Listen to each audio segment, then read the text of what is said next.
Alors bonjour à tous, on se retrouve sur un tuto League of Legends sur Ashe, la nouvelle mise à jour de la 5.9, où elle a vachement changé. Elle s'est améliorée en bien. Avant, elle avait très peu de sorts à proprement parler, c'était tous sur ses attaques. Le A consommait énormément de mana juste pour ralentir les ennemis. Maintenant, il a été largement amélioré. Donc, son passif, c'est son A d'avant. En gros, les attaques de base et les compétences d'Ash ralentissent ses cibles. Donc les attaques de base d'Ash, ils font des attaques supplémentaires aux cibles qui sont ralenties. Sachant qu'elle n'est pas obligée de les avoir elle-même ralenties.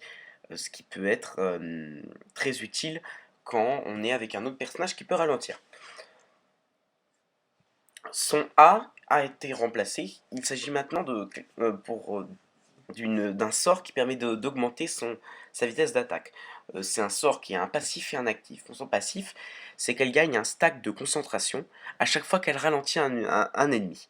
Il est cumulable 5 fois. Euh, la- Quand elle l'active, elle gagne un petit bonus de vitesse d'attaque. Et son passif met un ralentissement plus puissant pendant quelques secondes. Si H a les 5 stacks de concentration, elle tire aussi une rapide volée de flèches qui est très puissante et qui va permettre de poke énormément l'adversaire à chaque attaque de base pendant la durée de la compétence. Le Z salve, c'est la même chose, on tire une salve de flèches devant nous. Maintenant, il y a plus de flèches qu'avant. Il y a plus de flèches qu'avant.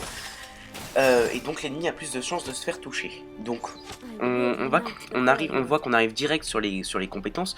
Donc là on a vu le A, les attaques ralentissent la cible. Et quand on l'active à 5 stacks, ça fait les salves de flèches. Quand on l'active avant les 5 stacks, ça donne juste un bonus d'attaque proportionnel au nombre de stacks qu'on a.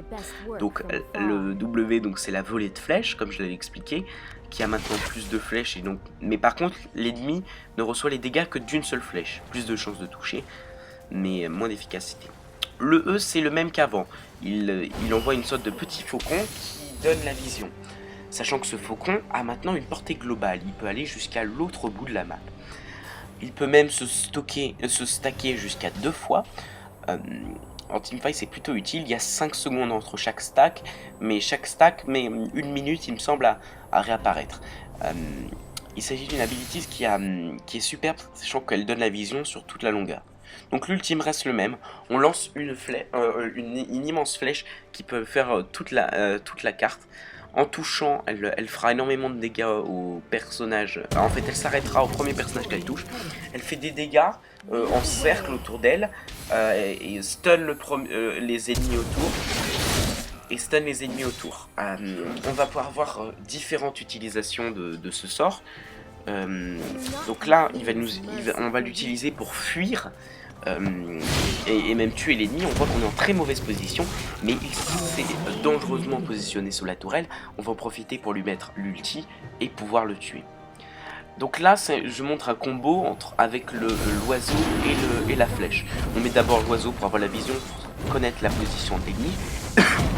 Puis on lance... Excusez-moi. Puis on lance la flèche quand on est sûr de l'avoir. Alors là, il va y avoir un petit combat entre moi et le dragon. Il y aura un petit jeu, on va dire, dans les commentaires. Dans les commentaires, vous direz qui vous pensez qui a gagné le combat entre les deux et le personnage que vous préférez entre Ryze et Xerath. Et ceux qui auront la bonne réponse, il y aura un calcul des points pour savoir ma prochaine vidéo portera sur quel personnage. Bon, merci d'avoir regardé jusqu'au bout. Au revoir et j'espère que cette vidéo vous a plu.